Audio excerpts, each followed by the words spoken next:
Good afternoon sa inyo mga boss, mga man, mga sir.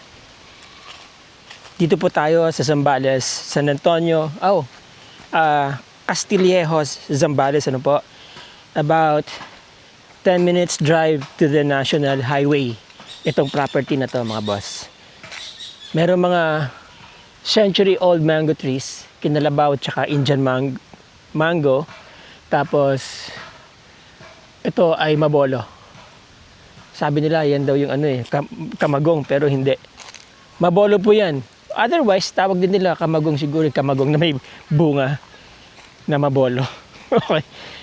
Anyway, mga boss, ito po yung property. Maganda po itong property, no? Although may korte siyang parang tatabo. Ito. Alright, mula doon sa tricycle na yon hanggang dito. Yan, ito po yung muhon. Ang frontage niya, ano po. And then, nakaslant yung property papunta doon. Okay. 1.9 hectares to mga boss, ha. Cemented road, two-way lane. Meron ng infra, no. Kuryente. Ang source ng tubig nila dito is pabaon ng tubo. Okay, ito palabas ng National Highway. Sabi ko nga about 10 minutes from here. Nasa downtown Castillejos na po kayo. Alright, lalabas kayo dyan sa Govic Highway. Govic Highway, dire-diretso yan hanggang doon sa parting Subic dito. Subic, tapos all the way to Olongapo. Alright, from Metro Manila, this is about 2.5 hours drive. Mas malapit po kasi ito kaysa sa San Antonio, Zambales, no? Mauna muna yung Subic and then Castillejos. Alright, so this is a first-class municipality, Castillejos, at very progressive. Alright, so yan. Maganda po itong frontage, ano, kasi malapad. Very ideal ito gawing mixed-use residential farm property. Pasok itong mga mangga sa loob ng property. Merong isa, dalawa, tatlo, apat na malaking puno ng mangga, ano po. Very productive yan. Usually, kagaya ng ganyan, nagdahon siya. By next year, mamumunga naman ang kasunod niyan. Ganyan po kasi ang nature ng mangga. Dapat every 2 years po siya namumunga para hindi siya stress. Pwede nyo rin po yung ipa-spray. At marami naman po mga climbers dito na pwede nyong upahan. Itong ganitong karaming mangga, isa, dalawa, tatlo, apat, will give you a very productive fruits. Marami.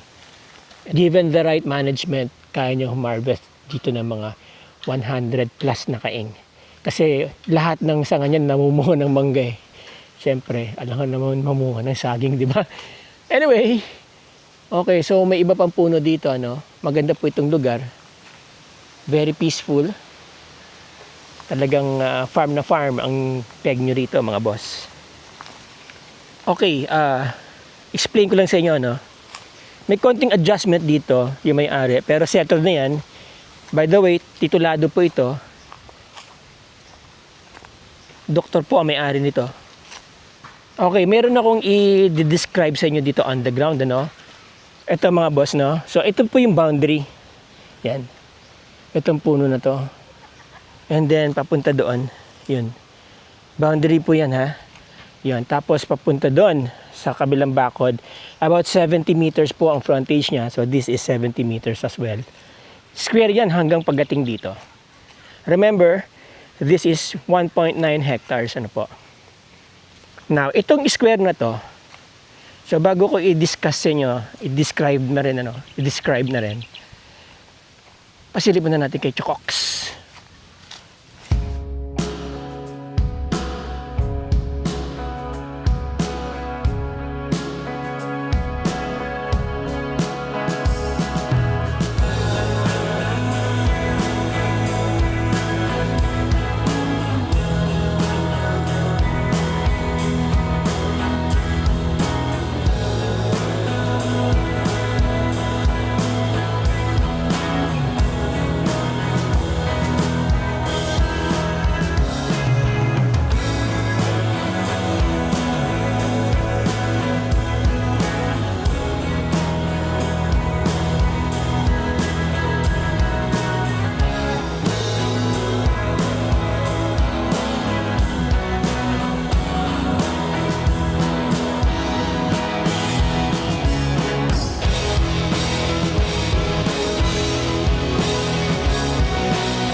Nandito tayo sa part ng 1.9 hectares na pinakamalapad.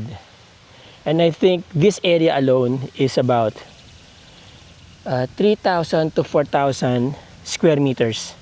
Yan. Itong area na to. Which is malaki na, di ba? O kung magpapagawa kayo ng bahay, pwede kayo magpagawa doon, kung ayaw nyo paputol yung mga mangga. Pero pwede nyo rin naman kunan ng permit yan kung halimbawang i-clear nyo itong area na to. Pero kung may magaling kayong architect, syempre, magagawa nyo ng paraan yan na magiging maganda pa rin siya without you cutting the mangoes, whatever. Okay.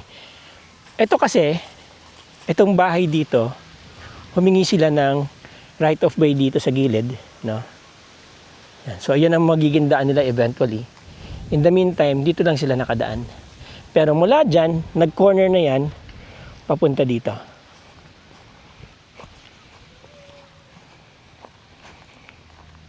Dito. Yan.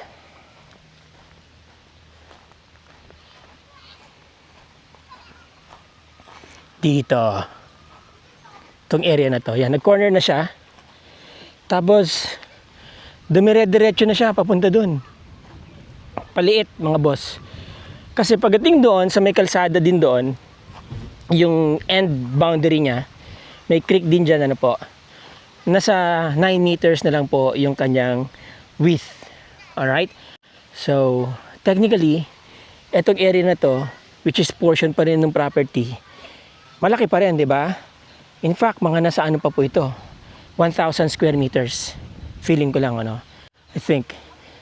Yan, mga 1,000 square meters po yan. Magkamali man ako siguro mga 1 square meter lang. Okay. Now, dire-diretso po yan doon, paliit. Sa floor plan at saka sa map, parang kalisada siya tignan. Pero on the ground, malapad po siya, mga boss, mga mama, sir. Believe me, kapag na-actual nyo po ito, magugustuhan ninyo.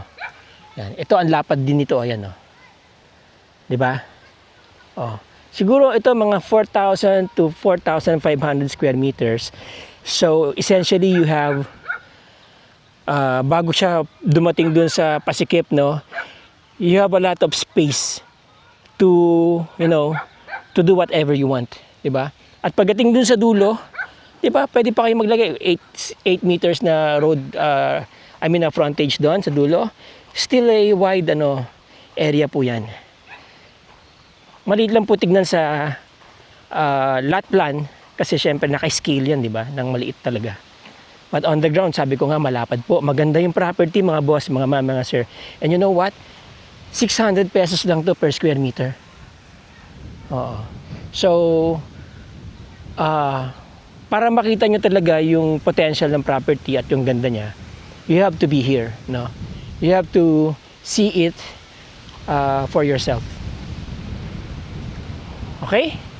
Alright, so there you go, mga boss, Ang property again is 1.9 hectares more or less, titled po yan. At ang location niya maganda, fronting road, about 70 meters yung kanyang frontage. May mountain view. Yan, di ba? At mahaba yung property, road to road, dahil yun nga, may kalsada dun sa dulo. And technically, it's a corner lot dito. Mayroon din daan dito papunta dun. Okay? And meron ng kuryente. Ang tubig dito is pabaon kayo ng tubo. Meron na kayong mangga, di ba? Something you can start with. And this is about 10 minutes drive to the National Highway. And going to the beaches, siguro mga 15 to 20 minutes lang po yan. 15 to 20 minutes drive. Going to Metro Manila, this is about 2.5 hours or 3 hours, sabihin na natin the most, coming from NLEX Balintawak exit. Alright? So, yung mga interesado dyan, mga boss, mga ma'am, mga sir, ang aking contact details, nandyan po sa screen, nandyan din sa description ng video, at yung iba pang detalye tungkol sa property na to, nandyan din po sa description ng video, mga boss, mga ma'am, mga sir. Okay? So, kung magpapa-schedule po kayo ng tripping, viewing, anytime, tawag lang po kayo.